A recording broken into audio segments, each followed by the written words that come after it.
Hello hi అండి, this is money YouTube channel.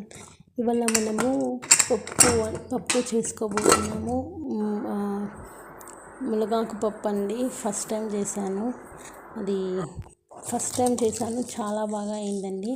మునగాకు పప్పు మనం మామూలుగా పప్పు ఎలా ఉడికించుకుంటామో కుక్కర్లో వేసి అలాగే రొటీన్గా చేసుకోవడం. ఆనియన్, టమాటో, పచ్చిమిర్చి, వెల్లుల్లి ఆల్రెడీ మనం రెడీ చేసి పెట్టుకోవాలండి. ఇవన్నీ వేసుకున్నాక కరివేపాకు ఇవన్నీ పప్పు ఉడికాక దాంట్లో వేయాలి. దాంట్లో వేసి మనం మళ్ళీ ఒకసారి కుక్కర్ విజిల్లో 3 విజిల్స్ వచ్చేలాగా పెట్టాలండి. ఇవన్నీ వేసాక 3 విజిల్స్ వచ్చాక మనం ఇలా మంచిగా ఇలా ఉడికిపోతుందండి. మనం తాలింపు చేసుకోవాలి. ఆవాలు ఇట్లా వేసి ఫస్ట్ టైం చేశానండి మునగాకు పప్పు, బట్ చాలా టేస్టీగా అయింది.